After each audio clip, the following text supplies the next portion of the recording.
Welcome to Invasive Species Spotters, our kickoff training for this new volunteer program for the Long Island Invasive Species Management Area. And before we get started, please just be aware that there are a lot of people on this call, so please be muted. You can have your video off or on, whatever you prefer, shouldn't be an issue. And if you have questions, we're happy to take them at the end, or you can put them in the chat as well, and we'll get to them later on. Great.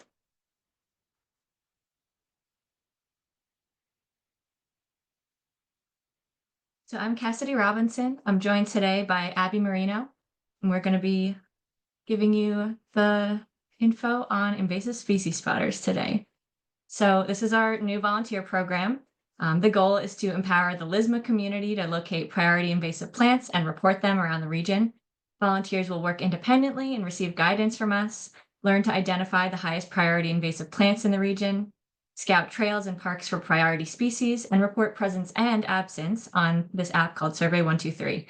And the impact we're hoping is to discover emerging infestations for LIISMA and volunteers to investigate and potentially manage. So by participating in this volunteer program, you'll be helping us discover these infestations of invasive species early on and make a big difference. So a little overview of what we're going to be doing today. We'll first introduce LIISMA, what is the Long Island Invasive Species Management Area, intro to invasive species, what to find them, priority invasive species identification. You'll learn how to identify our top 10 for this year. We'll go on to report findings using iMapInvasives through Survey 123 to log your observations, getting ready for the field, preparing for the field and staying safe, and some resources to help you keep learning and develop your skills. So I'll hand it over to Abby to intro LIISMA. Thanks, Cassidy.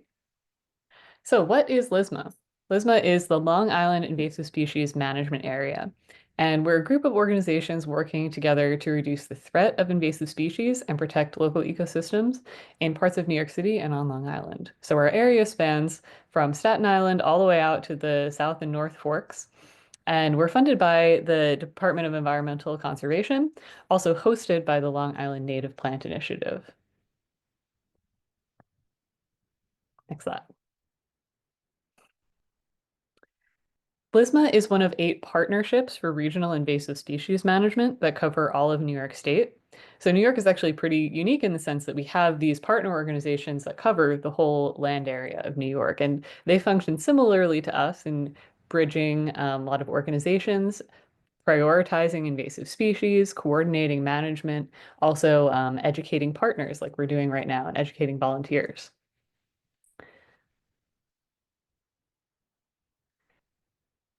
So we'll do more definitions in a few slides, but for your knowledge here, an invasive species is a non-native species that causes some kind of harm to the environment, the economy, or human health. And it's defined by its impacts, those negative impacts, and not all non-native species are invasive species.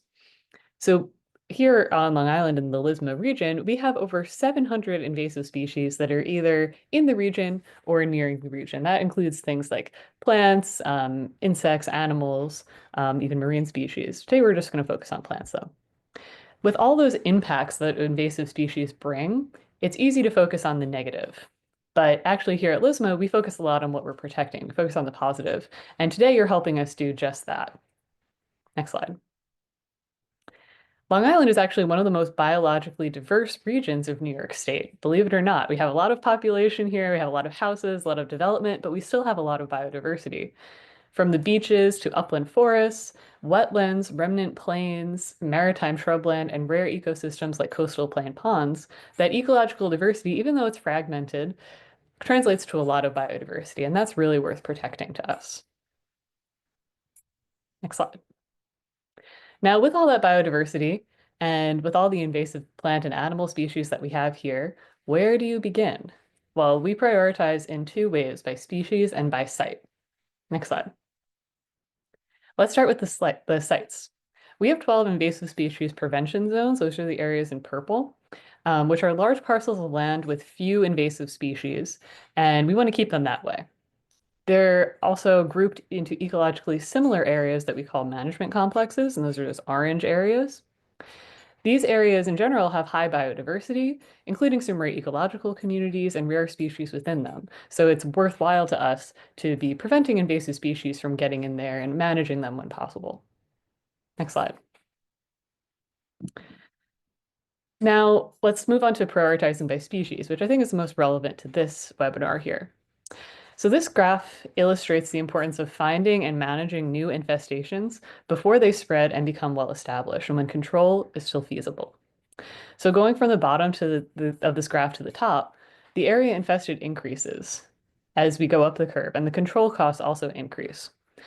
Then the time goes from left to right. So ideally, we want to find and manage new infestations down at the bottom of the curve, where it's kind of greener, before they spread and become established and when control is still feasible. So this program that you're listening about today is focused on those emerging invasive species down at the bottom of the curve. Those are new to the region, not yet established. So we want your help in logging observations of these species. And as Cassidy mentioned, this helps us better understand their distribution and respond to manage them. Every year, we actually follow up on several emerging invasive species observations from user-submitted observations, and the data you enter into this program directly impacts our work in protecting the region. Next slide. So to understand a bit more of what we mean by emerging invasive species, it's helpful to talk about the tier list. Now, the tier list is a categorized list of invasive species across the LIISMA region, and also there's one for New York State, to help inform management in accordance with these priorities that I just mentioned. So the tier list puts species in categories based on their impact and their distribution, two main factors, impact and distribution. Emerging invasive species are kind of known to be tier 1 and 2, which you see on the right side of that graphic. So tier 1 species are ones that are not yet found in the LIISMA region, and they're species that we're keeping a watchful eye for. Maybe we know they're in nearby states or nearby waters, and we want to be watching them to see if they come in. And tier 2 species are ones that do exist in the LIISMA region, but have a low enough abundance that eradicating them, it can be actually feasible. Other higher tier species like tiers 3 and 4 are more widespread, and these include species you might be more familiar with, like knotweed, Phragmites, spotted lanternfly, tree of heaven. Those are probably in these higher tiers, tier 4, maybe tier 3. But this program is trying to get ahead of that curve and instead of focusing on those wider spread species, it's focusing on species that are less abundant. Actually, they're more like tier 2 and tier 3 species that we'll be highlighting today. Next slide. That might be it for me. Oh, yeah. So if you'd like to learn more about the tier ranking list, there's a QR code there. So this looks a little overwhelming in that table form, but notice the LIISMA column, that's us. So that's how we rank things. And also the New York State one might be of interest to you, and seeing how we might categorize different species you're familiar with. Next slide. All right, pass it off to Cassidy to start talking more about invasive species. Thanks, Abby. Great.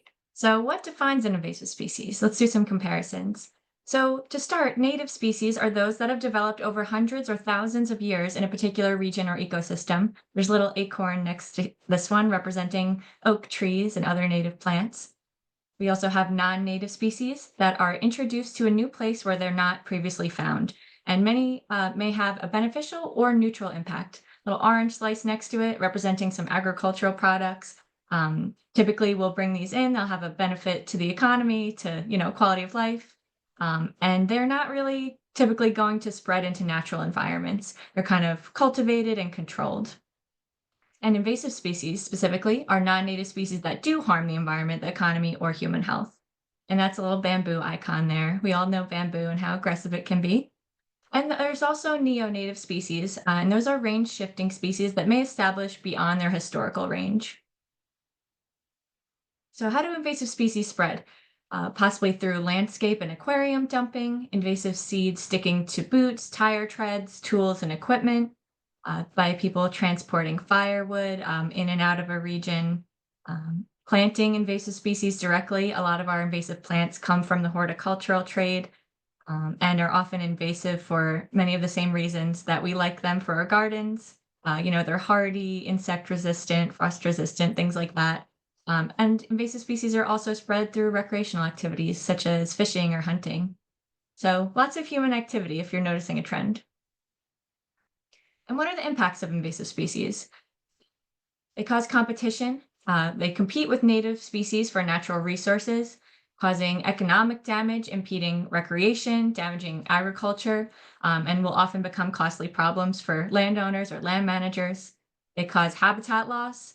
Invasive plants and animals can degrade and diminish functional habitat space by crowding out native species or changing the habitat entirely and decreasing resilience overall. Invasive species are going to weaken ecosystem resilience in forests, grasslands, wetlands, and water bodies, and other habitats. So why does this matter? Invasive species touch nearly every aspect of our world and are one of the greatest threats to New York's biodiversity, agriculture, and outdoor recreation. So if you like the outdoors, which I assume you do since you're here, you like spending time outside, gardening, even eating vegetables, our crops, invasive species are relevant to you and are affecting your life. So now let's get into some of our priority species. We have 10 for today, and we'll also go over some ID tips if you're not really too familiar with plants yet. So we have 4 basic plant growth forms. We have herbaceous plants. These are grasses or what we might call flowers. They don't have woody stems, and we also will call them herbaceous plants. And some of these plants you see here are things you'd find in like a meadow. They're smaller and they're softer. They don't have hard stems. And included in this category are also grasses. So a meadow is a good place to see some herbs. Shrubs are more woody plants. They have multiple stems most of the time, and they can grow up to 30 feet, but maybe more often are more like 7 feet. They could be kind of bushier or shrubbier or like a small tree. And trees, of course, are woody with one or a few larger trunks and are usually, when mature, more than 13 feet.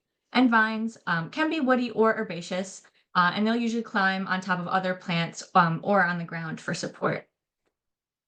So different lifespans of herbs. We're going to be talking about some of these terms coming up with our identification. Annual plants live only for 1 year. They may self-seed. Biennial plants live for 2 years and reproduce in their second year. And perennial plants live multiple years and invest energy into their perennial root system. And all woody plants are perennial, by the way. So this just applies to herbaceous plants. And we're also going to utilize leaf shape to identify plants. Here are some of the common leaf shapes. We have ovate, like a beech leaf, cordate, like a lime leaf, elliptical, that's sage leaf, lanceolate, like a lance, like a willow leaf, linear, like a thin rosemary needle, or oblong, like an olive leaf. So just some terms to be aware of. And branching and leaf arrangement can also help us identify, which plant we're looking at. So leaves can either alternate along a stem or be opposite or more symmetrical on a stem from one another. And there's also whorled leaf arrangement, which kind of goes in a circle or a spiral around the stem. And we'll see some examples of these soon. And leaf margins. The margin is just the edge of the leaf. We can have an entire or smooth margin, like a beech leaf. Dentate leaf margins, kind of like dented or indented. Double dentate, same thing, double that. Lobed, like an oak leaf, like a white oak, and serrate with these like kind of sharp teeth on them. All right, so now we can get into some of our top 10 species. First, we have small carpet grass, Threxon hispidus. This is a low-growing, sprawling annual grass of wet areas with bright green leaves that clasp the stem. They're 1 to 3 inches long, with sparse hairs on the leaf margin, which we now know is the edge of the leaf. They have greenish to purple inflorescence in late summer, and they spread vegetatively, but mostly by seed. And since this is an annual plant, it can be controlled pretty well by, manually removing it before it goes to seed. And then eventually we will deplete the seed bank and it can't come back anymore. This is a very high priority tier 2 invasive species, as Abby was talking about, targeted for eradication. And we think we can fully remove this plant because it's only present on at two locations on Long Island. This plant thrives on disturbance. It's a prolific seeder, and it can form monocultures, which is when it is so dense that no other plants can grow there. If you can think of like a monoculture of corn, a big cornfield. So monoculture of small carpet grass. And this plant directly threatens some rare plants where it's growing on Long Island. So definitely a high priority for us. Next, we have Italian and arum or small orange candleflower. These have arrow-shaped leaves with white veins, a central spadix Oh, flower surrounded by a hooded spathe that appears in April or May. That flower might look kind of familiar. It's a similar flower type to a peace lily, if you are familiar with that house plant. And they have also clusters of orange berries that form in the summer and remain through August. And Italian arum forms dense ground covers and shades out other plants. If you think you see it, don't touch it. It is toxic to touch. And if you have animals with you by any chance, don't let them eat it and don't eat it yourself. Next, we have hardy kiwi. This is a deciduous woody vine that can grow up to 20 feet per year. It has fragrant white flowers with purple anthers that bloom midsummer and produces green grape-sized fruits, kiwi fruits, with many seeds. And we think this plant was originally introduced to eat, and it's kind of common through permaculture. People like to plant it because it's a very hardy fruit vine, and it produces a lot of fruits. It can also smother plants and create homogeneous vinelands. It will smother other plants and kind of just like become the only thing that's there, forming another monoculture. And it has red petioles or leaf stems and round scallop shaped serrations on the leaf edge. And here's one of those vinelands right here on Long Island. This is an example of hardy kiwi overtopping other plants. So you really can't see much else growing under there because it's smothering things so well. Next, we have air potato. This is a tuberous perennial vine that can grow up to 11 feet or more. Its leaves are most often cordate or heart-shaped with long petioles, which are the stems that connect the leaf to the stem. And its underground tubers can grow as long as 2 to 3 feet long. That's what you're seeing on the bottom. Those are edible as well. And this smothers plants. Those little bulbils you're seeing in the image on the left, these little circular structures, or spherical, I should say, can spread by water. So they can fall off the plant, spread downstream, things of that nature, and establish new populations. LIISMA. This is an evergreen shrub or small tree with opposite leathery, dark to light green leaves. The leaves are entire, which means there are no serrations, or have 1 to 4 sets of spines on the leaves.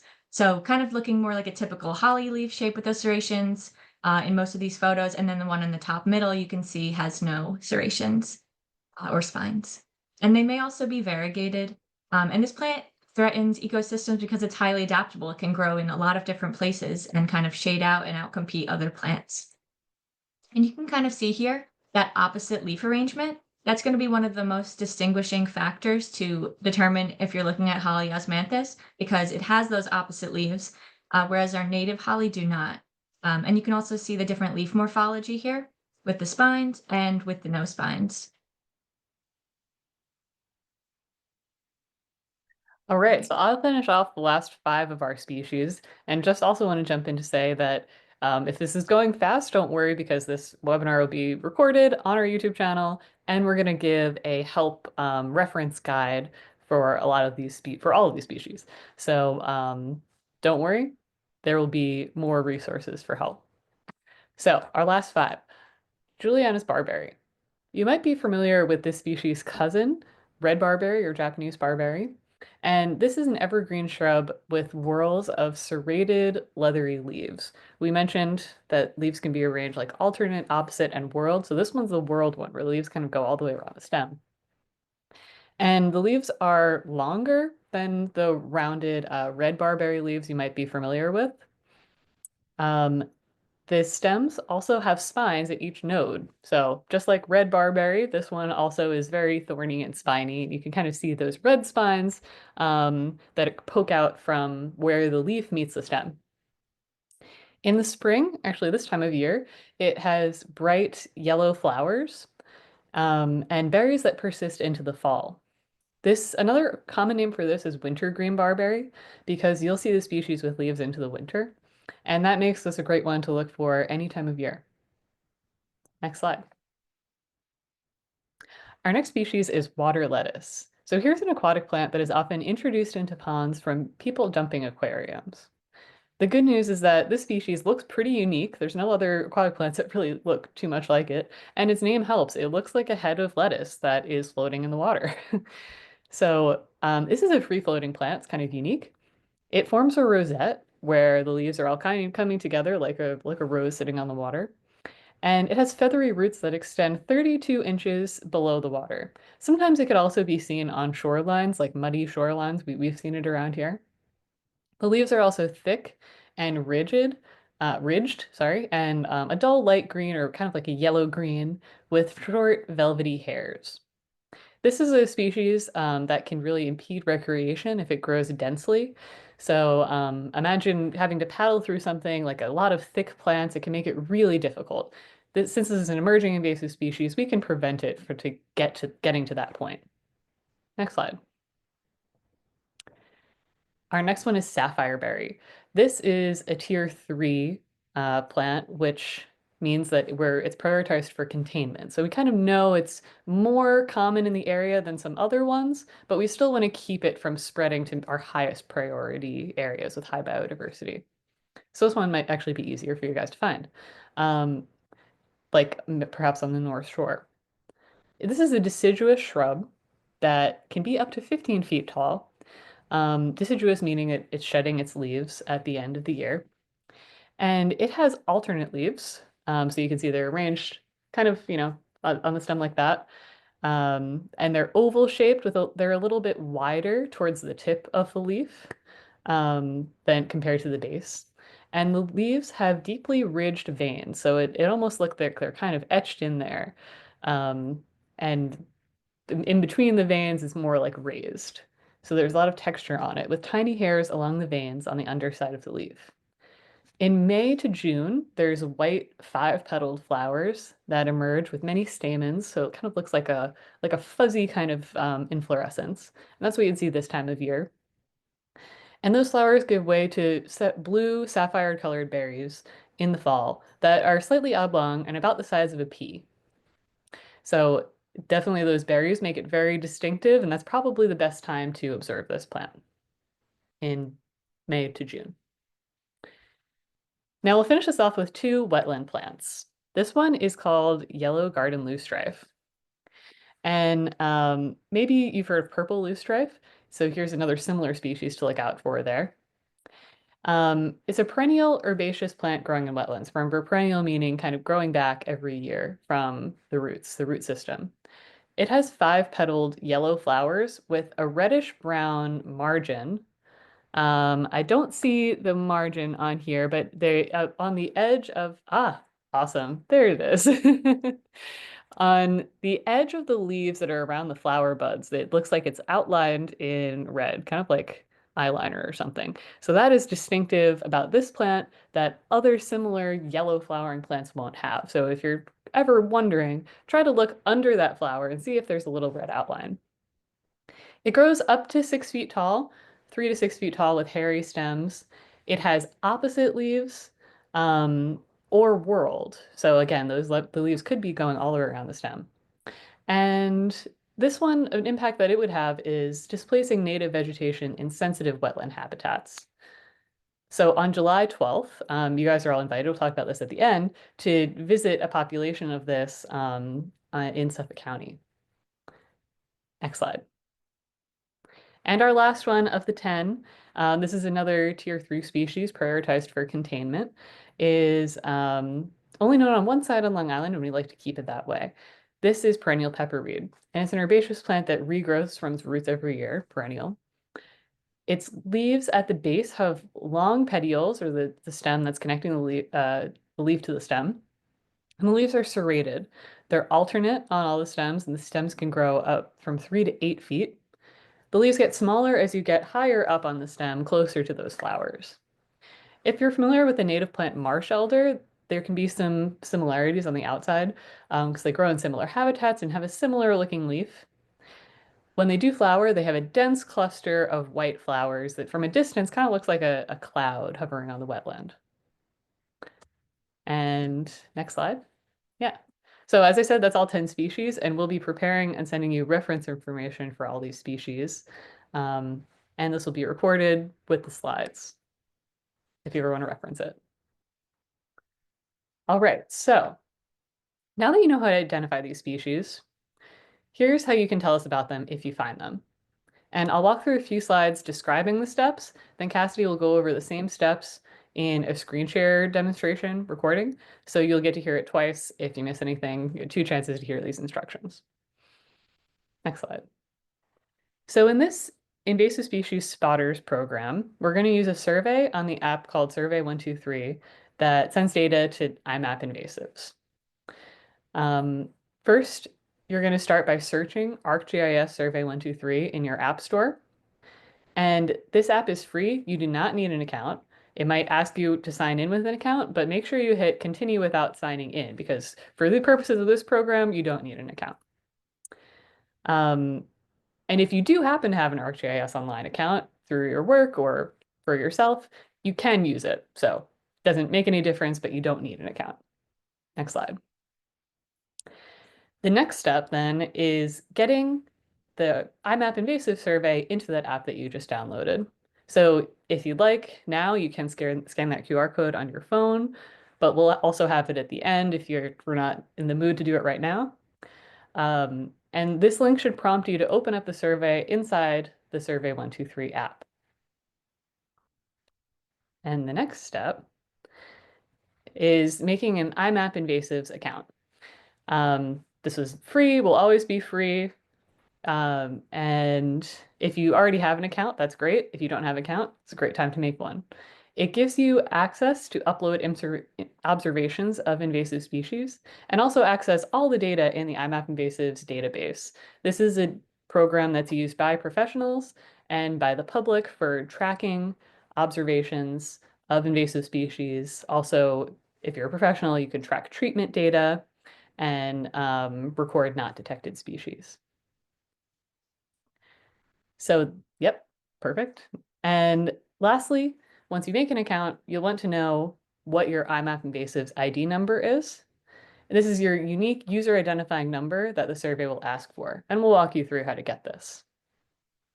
Next slide. Once you have that setup done, you're ready to log an observation. You can go out into the field, and let's say you see one of these species, or you think you do. You don't need to be completely sure, but say you think you see it. You can open up your app, fill out a little bit of data, take a picture, and then it comes to us to confirm those species. Also, if you're in the field and you're saying, hey, I'm looking for them, I didn't see anything. That's also really, really, really helpful information to us to know that somebody was looking for it and didn't find it because then you know that's not there. So the not detected information is just as valuable as you submitting an observation. There are some fields that you can skip in there that you'll see like iMapInvasives organization ID. You don't need that. Treatment applied. You're not going to be doing any treatments here. So there's a few tools that aren't relevant to this program, but we find that a lot of it is. Some fields that will be important to complete are that iMapInvasives person ID that I mentioned, your name, and the project ID. That's 1674, and that's going to make sure that all the observations that you put in are coming directly to us, and we're going to see them more easily. If you forget it, it's not the end of the world, but if you could put that project ID in, it'll really help us out. Then things like the date and time, the state, New York here, and simple geographic data collection. Next slide.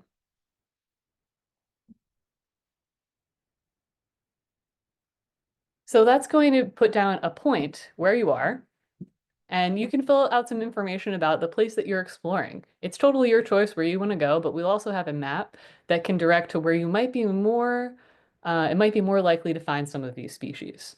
So you can put in some information about where you are, and if it's a park, you put down the park name. Then you can put down what you found, information about that species that you found, and definitely including a photo. But you could also put things like the number that were found, the species that you think it is, and a lot of other optional information if you want to fill it out. The more completely you can fill it out, the better it is. But if you're really tight on time, it's most important to have the species, the photo, and that kind of thing. Now, and also for not detected records, again, that's super helpful for us. Even if you don't find something, we still want to know that you looked. Next slide. And now Cassidy will show a survey demo for how the survey works. Great, so let's dive into that. Try to explain those fields that Abby went over as we watch this video, and you'll get a sense of what the survey looks like and what fields you're going to be completing. So here we are opening up the app. It's going to sign you in as long as you have an account. You're going to click on the iMapInvasives survey that we downloaded, collect. And you'll put in your person ID, your name, and your email address here. And you can see it shows a preview of my name to kind of verify that I have the right account, which is helpful since it can be hard to remember our little codes. And you can see in a second, we're going to save this information, so you might not have to fill it out again. So you can skip the organization ID, but we will be putting in the project ID there, as we discussed. Today's date, or the date of the survey. You can also do this retroactively, but it's probably easier to do it in the field, more accurate. Put in the state. And to save your answers, you'll see it has an explanation of that here. You just click on the top right and save answers, and then you can keep going. And you'll click on that simple geographic data collection option. And you'll click that point to add your current location. You can also toggle on the map to find it manually. And then you'll go to the searched area attribute fields. You'll add in your site name. And on other site details, you can add some more details like the address. It's most likely going to be public ownership. You're probably searching at public parks. You can skip ownership and permission. You can put in damage or disturbance type if you'd like. Start to describe some things about the environment. This is optional. Things like how dominant the native plants are, what kind of ecosystem it is, any comments you may have. And under crew details, you'll skip down to volunteer hours. I put a half an hour in there and one person helping out. And that's going to really help us track how much time our volunteers are putting in and support programs like this. And you can put in comments there. It's going to be a visual survey, but you could skip that as well. So for presence records, I had to use a fake species for testing, just so that we didn't put in incorrect information as I wanted to submit this. But you can search up any of the species we found and discussed today. So for presence records, you'll add a photo with a little camera icon, enter in your time searched. So we had said 30 minutes for this survey. You can add in any comments, and you'll definitely want to add the number of plants you found. For the evaluation type and follow-up, you can kind of skip those. This is kind of monitoring. You can write in the impact of the invasive, what it's doing, what it looks like if you want. And plant fields, the distribution. If we found 2 plants, that's trace. Sparse is a little bit more. Dense is a lot of plants, and monoculture is when there's nothing but that invasive plant.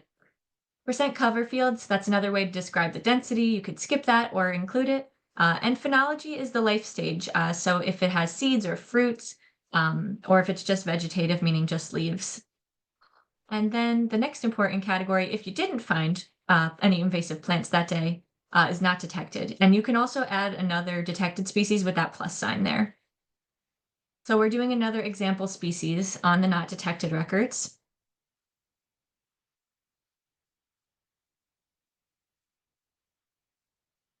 You could add a photo of there being nothing there if you'd like. The reason for not detecting is most likely going to be that species have never been detected there previously. You can add your time searched in minutes and any comments you may have. Now, if you go on a survey and you don't find any of these plants, you can just put one plant in the not detected, or you can list the ones you were looking for. That's up to you. But since you're using the project ID, we'll know that you were most likely looking out for all of these 10 invasive species. But let me emphasize again that it's very important that when you do go on a survey, a walk, now that you know these species, that you please do fill out the form, since even when you have not detected anything, because that really helps us inform our management and better understand the species distribution. So we've completed the survey. I've clicked submit, and it's now loading into our outbox. And look, it's there in our sent surveys. And from there, you can edit it, you can view it, or you can make a copy of it. And here we are with all of our answers that we put in. You can also delete it. And that's how you use the survey in Survey 123.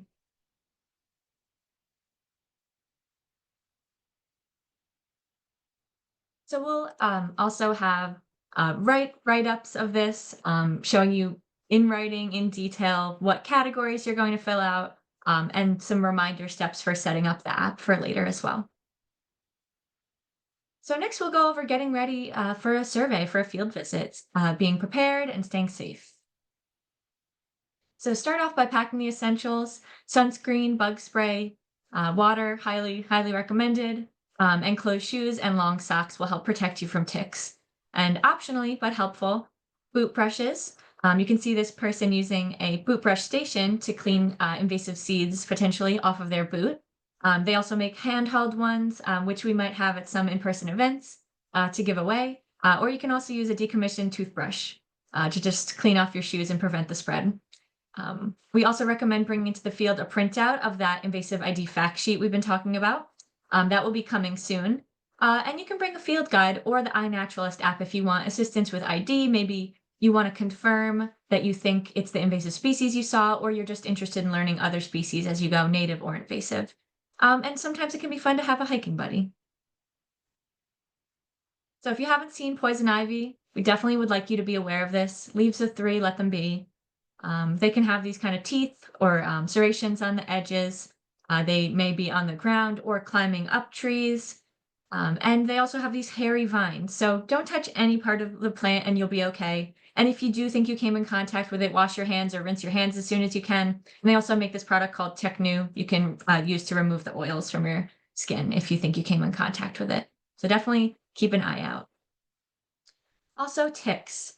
So on Long Island, we have the black-legged ticks, American dog ticks, and Lone Star ticks of varying sizes and life stages. To protect yourself, we'd like you to wear long pants tucked into socks, use lint rollers, just run them along your clothes before you go home from the site. And that'll just stick them to the lint roller and you can dispose of that. Check yourself daily for ticks after, being outside. If you get them off between, 24 and 48 hours, it'll reduce likelihood of transmitting like Lyme's disease and things like that. So checking often is very important. Bug spray, super helpful. And you can also treat your clothes with permethrin, but do not use this as a bug spray. It's for applying to clothes only. And definitely mostly be aware of ticks, especially if you're heading out towards Eastern Long Island, towards the Pine Barrens, as it can be a very ticky area. So parks and property, check out the rules and regulations for parks and bodies of water that you plan on surveying in, and don't trespass on private property. Just a little disclaimer. And now we'll go over some of those resources we've been talking about. We have some maps, printouts, events, and more. So home base for the Invasive Species Spotters program, LIISMA.org/invasive species spotters. Here we have lots of resources. Any news or updates about the program will be here. You can also sign up for our email list on this little form on the website. Since you've attended today and registered for this webinar, you've been subscribed to follow for updates by our email list for the Invasive Species Spotters program. And on this page, we also have things like species pages for the Invasive Species Spotters specifically. So you can learn more about sapphireberry and Arthraxon and things like that linked on the bottom of that page. We also have this interactive web map that will show you the location of different these top 10 priority species we've talked about today. So you can scan that QR code to look at it, and I'll also show you now. Is this sharing my screen to show the map? Yes. Great. So yeah, you can look at these species. If you click on it, let's say we're interested in this area, it will tell you that that's where we found Juliana's barberry. And if you go over to different tabs, you will find all the different species here. And what these circles are is kind of a buffer area around the invasive species observations. So that's areas we might be interested to find out, if this species has been spreading around there. And it doesn't just have to be in that circle. It could be, anywhere nearby, anywhere on Long Island, you're welcome to survey. But we hope this can serve as kind of a starting point and kind of spark your curiosity to like where these invasive species are and where you might want to get started. And you can also toggle on the side here, turning on and off the species if you just want to look at, for example, water lettuce. So that's that blue-green color, and there's just a couple observations, and that's where you might be able to go see some or look for some nearby.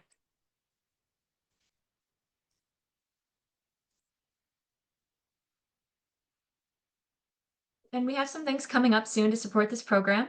We'll have that invasive species fact sheet outlining the 10 species and their ID tips and photos for the field. It'll be 2 pages, so you can print it double-sided and laminate it if you want and take it with you into the field to help with your ID. The Survey 123 guide will outline reminders of how to set up the apps and the required and recommended fields for data collection, so you don't have to wonder what fields you're supposed to put in. And we're also going to be having some fun in-person events. New York Invasive Species Awareness Week is June 9th to 15th this year. And we'll have lots of events to raise awareness about invasive species, more educational events, meetups, invasive species removals, walks, and more. We're going to be hosting office hours on May 21st, 2:30 to 3:30 for Invasive Species Spotters. So whether you've gone for a survey or are still looking for help setting up your tech before heading out to survey, you can come and chat with us over Zoom to fix any problems you might be having or answer any questions. And yes, we will be recording this and posting it on the LIISMA YouTube channel and Invasive Species Spotters page on our website.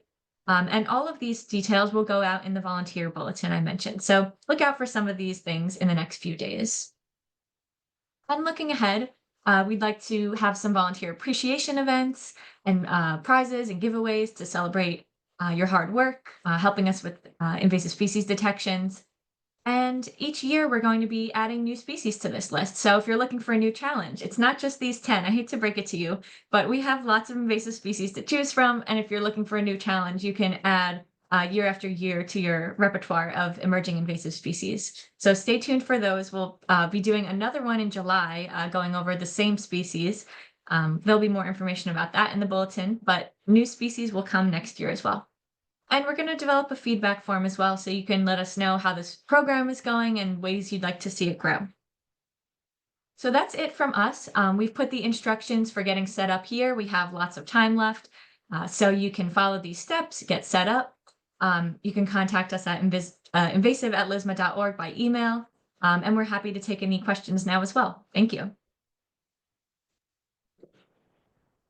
We do have some great questions already in the chat. So yes, it's being recorded. That was one. Slides will be available too. And Melissa had a question about osmanthus, that it's a very popular landscaping plant now. Is there any way to communicate with landscape designers or consumers, and regulations with nurseries? So that's a great question. And that addresses kind of what this program's trying to get at, that there are definitely species that are already prohibited from being sold and planted, but these species aren't yet on that list because they're emerging. It takes time for regulations to be updated. So this effort is trying to document that some of these species are spreading, and maybe eventually they can be added to a regulated list. So in participating in this, you're actually working towards that, helping us understand these species more. And we're always happy to communicate with landscapers. They're doing great work, but not everybody knows this information about the impacts that these species have. You also mentioned the yellow loosestrife. That's fairly common, and that's true. There are other yellow loosestrifes that are yellow, so that makes it a little tricky. But we noticed on that slide where we mentioned the yellow garden loosestrife, the thing that set it apart were those red edges on the sepals or the leaves that are around the flower and flower bud. So look for that. And definitely, if you see these plants, don't pull them out, because you might not be 100% on your ID yet. So take a picture, consult us, look for those ID features. Don't jump to pulling something out, because it might be a native plant. There could be lookalikes. I see someone asked about the organization ID and project ID. We're skipping the organization ID for now, and our project ID is 1675. And that will be in writing, in the emails, and in the recording as well. And someone asked, can we complete the survey by searching for the invasives anywhere on Long Island, or does it have to be in the areas shown on the map earlier? So that's a great question. You can search anywhere as long as it's, public property, accessible, and you have like permission to be there. That map is just kind of a suggestion as to where the species have been in the past. Are being managed, and they have a high likelihood of being spread nearby to those dots, those buffer areas. So just a starting point, and if you're curious as to where they've been found already.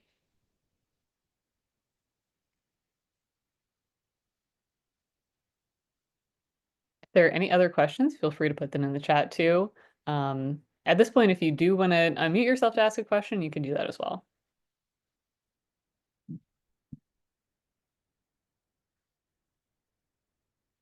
In the meantime, I also wanted to say, obviously, we'd love your help with these 10 species that we highlighted, but you can use this app and survey to document any invasive species that you find, anyone that you see or anyone you think you're suspicious. So the data you enter in this program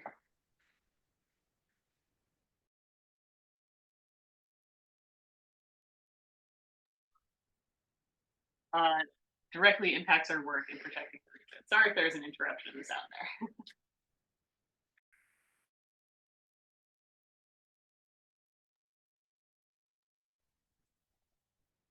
there. Info on how to sign into ArcGIS. Maybe I can go back in the slides.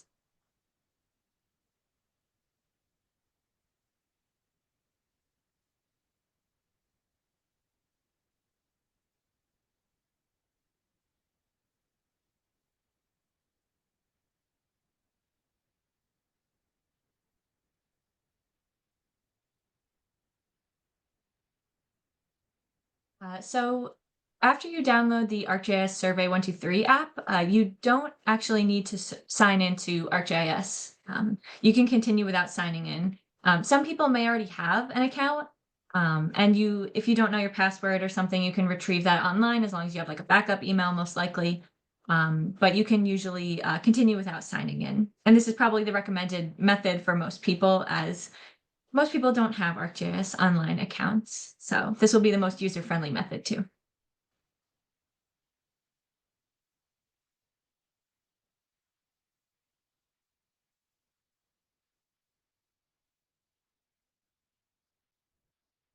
there any other questions?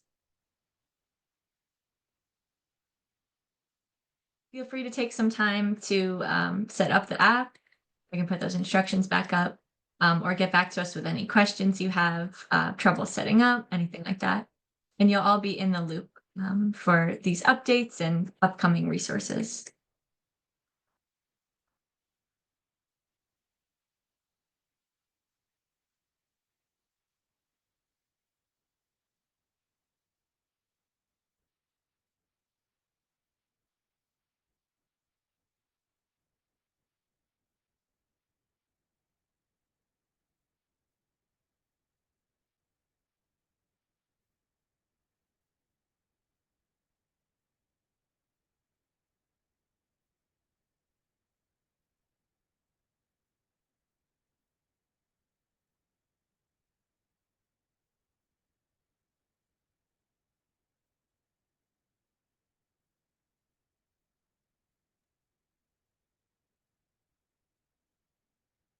So someone asked, pokeweed, bamboo, ivy, do we document these? That's a good question. So pokeweed's actually a native plant, but bamboo and common ivy, those are some of our tier 4 invasive species. So they're very widespread around Long Island. And that doesn't mean we would never be concerned about them or never remove them. We generally know that they're pretty present. So you can report them if you'd like, but that's not very important to the work that we do, since we typically work on both newer invasive species and more common invasive species when they're in our conservation areas, our ISPZs, our prevention zones. So if you find, one stem of bamboo or like a small population of something that's common, very far out east on Long Island, or in an area where you haven't seen anything like that anywhere else, that could be a useful survey report. And that's something we'd be interested to know. but typically more common invasive species, we're aware of a lot of their distribution as well. And that's something that iNaturalist is good for too. You're welcome to report anything you'd like on iNaturalist. Your personal observations on that app kind of serve as like a log for yourself, plants you've seen, animals you've seen, kind of educational tool as well. And we also do see those records. So we might recommend that for more common species. And for this ArcGIS survey, you can report other species as well. But typically the program is sticking to formally the 10 or so invasive species so far. There's one more And the question about organization ID. That's not a field that you need to fill out. So you can feel free to skip that one.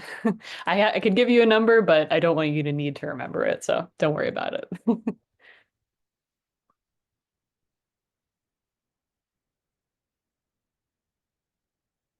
So it looks like Michael might have an organization ID associated with another organization. Will they want to use that? Or will that conflict with our Yeah.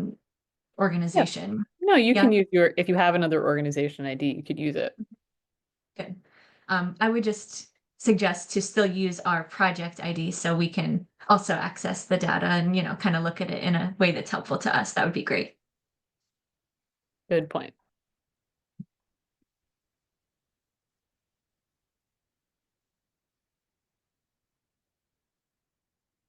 Any other questions? Did anyone get set up?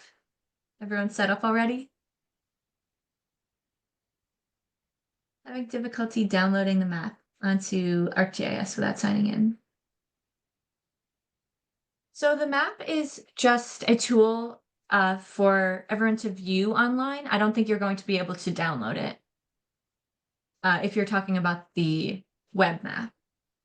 Might mean the survey. The survey, okay. Yeah. So, I'm going to try to do that from my phone. Let's see if I could do it without signing. I'll sign myself out and just see if I could visualize what you might be running into.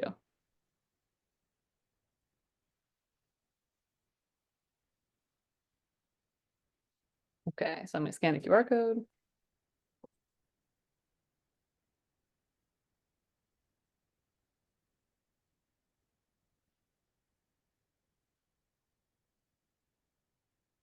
Okay, I think I see what might be. Let me try one more thing. That top one. Okay, so once you download the app ArcGIS Survey 123, you could use the top QR code, and there should be a something that comes up. Sorry, this is terrible screen sharing practices. Let me turn off my background, but there should be a button on the bottom that says open the survey, and that should open it up in the app you've already downloaded without needing to sign in. So let me know if that works for you.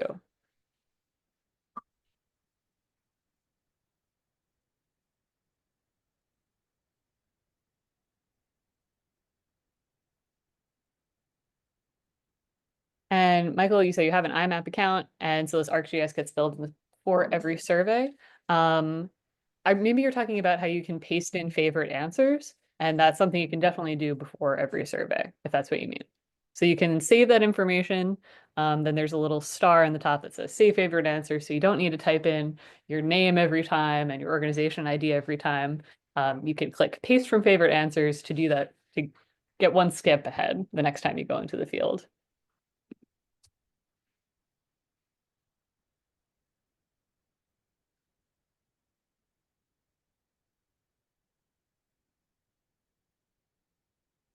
And we'll stick around if anybody else needs any more help. If they want to get set up now, that's great. If you want to put this off and come to our office hours that Cassidy mentioned, we could also be both of us here to help you set up another time too.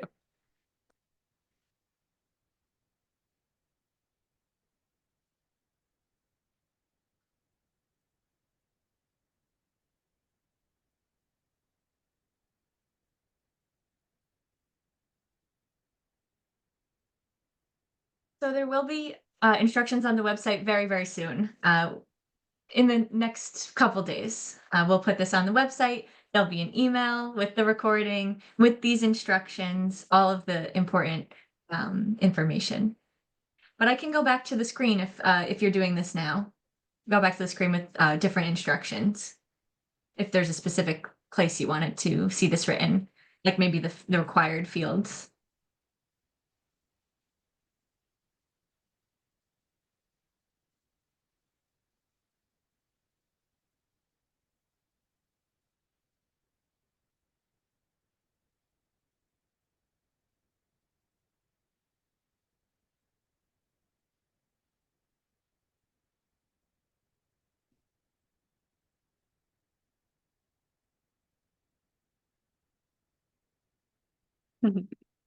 Thank you. Yeah, thank you all for We're coming. yeah, we're We very thankful much for appreciate it. we're thankful for all of you for coming. This is we're so excited to be launching this program. Cassidy worked so hard to put this together. So really excited to have your help.